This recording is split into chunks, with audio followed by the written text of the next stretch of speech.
What would you do if your own boss decided to ruin your career just to flex his power? Most people would quit, maybe look for another job. But me? I played the long game. And by the time I was finished, my boss didn't just lose his position, he lost everything he thought made him untouchable. This is the story of how I turned humiliation into one of the most satisfying acts of revenge I've ever seen. I'd been working at this mid-sized marketing firm for about 3 years. I wasn't the flashiest employee, but I was steady. Reliable. The kind of guy who gets things done, even if nobody's shouting my name in meetings. My boss, though. Let's call him Greg. Greg was the exact opposite. Flashy suits. Expensive watch he loved tapping on the conference table.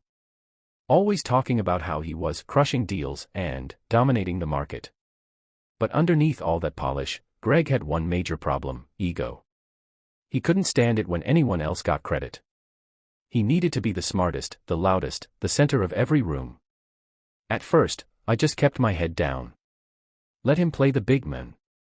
But things changed the day I landed a huge client. It was a small tech startup looking for a marketing campaign to launch their new product. I spent weeks building trust, working late nights, putting together the perfect pitch. And it paid off. They signed. Big deal for the company. Big deal for me. Or at least, it should have been. Instead, Greg strutted into the client meeting, took over the presentation, and presented my work as if it had all been his idea. He barely even mentioned my name. Later, when I confronted him privately, he smirked and said, "That's how this game works, kid. You're not ready to play at my level yet." That was the first crack. The real breaking point came 2 months later. We were in a big quarterly review meeting with the whole department. Greg was bragging about all the deals he'd brought in, when suddenly, the CEO asked about the tech startup account. Greg, without missing a beat, said, "Oh yeah, that was a tricky one, but I managed to reel them in." My stomach dropped. He didn't even hesitate. My work, my late nights, my sleepless weekends, all erased with a single lie. I couldn't stay quiet. I spoke up. Actually, that was my account. I built the campaign and closed the deal. The room went silent. For 1 second, I thought maybe Greg would back down. Maybe he'd give me a little credit. Instead, he smirked, leaned back in his chair, and said, "Wow. Someone's really desperate for recognition, huh?" Then he laughed. Out loud. And the worst part? Half the room joined in. I felt my face burn. My hands shook under the table. I wanted to disappear. That day, something in me snapped. I wasn't just angry.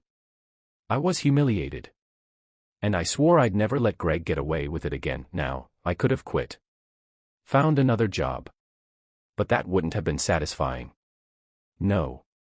I wanted Greg to feel what I felt: helpless, powerless, humiliated. The thing about Greg? He was sloppy. Arrogant. He liked taking credit for other people's work, which meant he left a trail. And I started collecting emails where I outlined full strategies that he later pitched as his own. Presentation drafts with my name in the metadata. Slack messages where he admitted he hadn't read client briefs until I summarized them for him. Every little piece, I saved. Quietly. Patiently. But I knew evidence wasn't enough. I needed timing. The perfect stage for maximum impact. And that chance came 6 months later. The company announced they were looking for a new regional director. Big role. Lots of prestige. And guess who threw his hat in the ring? That's right. Greg. He strutted around the office for weeks, telling everyone it was, basically, a done deal. He even started parking in the director's spot as if it already belonged to him. The final round of consideration was a presentation to the board, demonstrating leadership, innovation, and client success stories. And I knew exactly what Greg would do: steal. Sure enough, the day before his presentation, he asked me to help polish his slides. When I opened the file, my jaw nearly hit the floor. It was my tech startup campaign. Word for word. Visuals, strategy, everything. He hadn't even bothered to change the design template. That was it. The moment I'd been waiting for. The next morning, the boardroom was packed. Greg walked in like a king ready to claim his throne. He launched into my presentation, waving his arms dramatically, dropping buzzwords, even pointing at charts I had made. I sat there, silent. Waiting. And then came the best part. One of the board members asked a specific question about the campaign metrics. Something only the person who actually ran the campaign would know. Greg froze. Stammered. Tried to bluff his way through it. But he didn't have the numbers. He didn't have the knowledge. He didn't have anything. That's when I spoke up. Calm. Professional. Actually, I can answer that. Since I built and managed the campaign. The board members turned to me, eyebrows raised. I explained everything: strategy, execution, results, clear, confident, undeniable. And then, I dropped the bomb. I pulled out the evidence. Emails. Drafts. Time-stamped files proving the work was mine.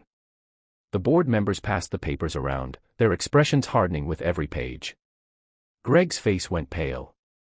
He stammered something about collaboration, but it was too late. The truth was out. The CEO leaned forward and said, "Greg, do you have anything to prove this was your work?" Silence. You could hear the air conditioning humming. Greg's career imploded in real time. By the end of the week, Greg was resigning to pursue other opportunities. Translation: fired in disgrace. Word spread fast in our industry. The man who bragged about being untouchable was now radioactive. No one wanted to hire a thief. As for me, the board offered me the regional director role. I didn't even apply, but they said they wanted someone with integrity. Someone who delivered results. I accepted. With one condition: Greg's office had to be cleaned out before I moved in. I wanted no trace of him left. Sometimes, revenge isn't about yelling. It isn't about fighting fire with fire. It's about patience. About letting arrogance dig its own grave while you collect the shovel. Greg thought he could humiliate me and get away with it. But in the end, he humiliated himself. And me. I walked away not just with justice, but with the career he tried to steal from me. If this story made you believe in karma, hit that like button and subscribe for more tales of sweet, sweet revenge. And tell me in the comments, have you ever seen someone's arrogance completely destroy them? Because trust me, nothing's more satisfying than watching the untouchable fall.